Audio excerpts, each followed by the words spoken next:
It's the wonderful time of the year when we hear peace on earth and goodwill to all men.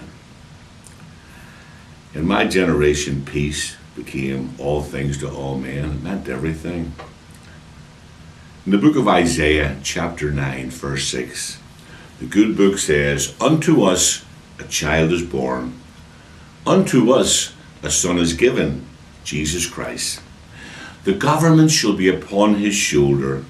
His name shall be called Wonderful, Counselor, Mighty God, Everlasting Father, Prince of Peace."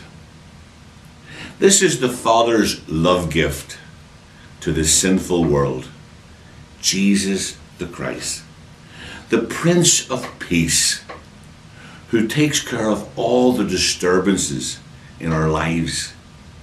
Jesus said in John chapter 14, verse 27, "Peace I leave with you, my peace I give unto you." So this peace is the result and not the goal. But it means more than the absence of war.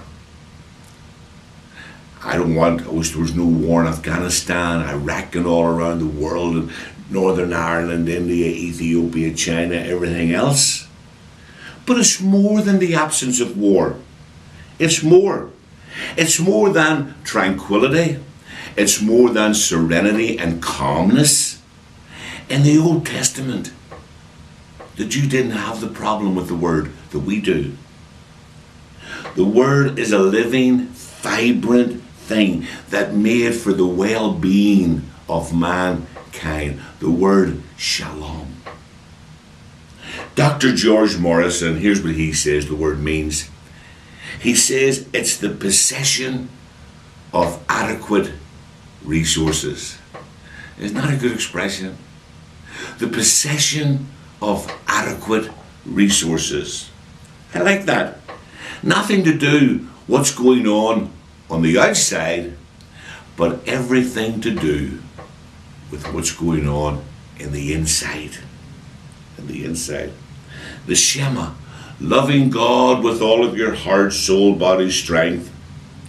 Societies that are shaped by justice, characterized by justice and love, they became societies that were marked by peace.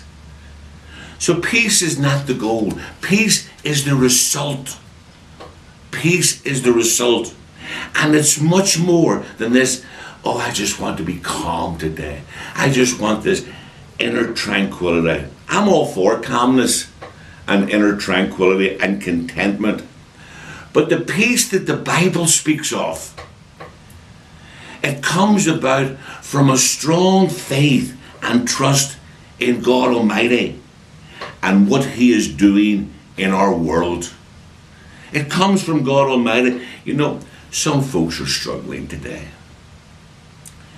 And at the moment, they're not finding a lot of peace in their hearts. You know, last week I'd been to 5 different funeral homes.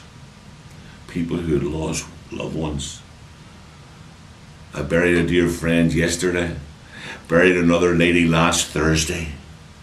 I know folks who are waiting to hear from their doctor. What's the results? What's going on? And they're struggling. I know families that are having difficult times. Are we going to make it? Or are we going to end up in the divorce court? And they don't have a lot of calmness.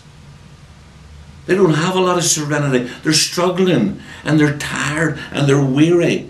Let me tell you, the day is coming when God will right every wrong. God's going to take care of it. And the end has not been written yet, but we know the end. We know the end. And God has been able to persuade us down through the centuries that what we're experiencing right this very day is nothing compared to the glory that awaits us. And this is what kept the apostles going. This is what keeps you and I going. Nothing in comparison to what awaits us. Jesus was a Jew. When he thought of peace, he would use the word shalom. And he had, in the first century, the word had a lot of meaning. It wasn't just a little sentence here and there. It meant moral prosperity. God didn't want his people to be poor. It meant loving relationships, love with God the Father, family, Israel, and even the foreign nations round about. But it also meant moral goodness and integrity. In Christ's day, for a Jew to get peace, he got what he needed, and he needed what he got. So what are we saying? Every Christmas time, we sing with the angels, Shalom, peace to those on whom God's favor rests. And whenever he ended his glorious 3.5-year ministry, they sang, Blessed is the King who comes in the name of the Lord. Peace, shalom in heaven and glory in the highest. And Jesus said, Peace I leave with you. Let not your hearts be troubled. Believe in God. Believe in me. What am I saying today? Put your faith, your trust in God. I want you to fix your eyes on Jesus. Now, peace at any price was never found on his lips. And it's not something that we can manufacture ourselves. Really, the peace that the Bible speaks of, Galatians 5, verse 22, it's the fruit of the Spirit. But even amidst the doctor's visits, even amidst the funeral homes, the marriage guidance counselors, and everything else, the Christian can have peace because of who he believes in, who he trusts, who he has his faith in. May God bless you and keep you and strengthen you. Have a great rest of the week.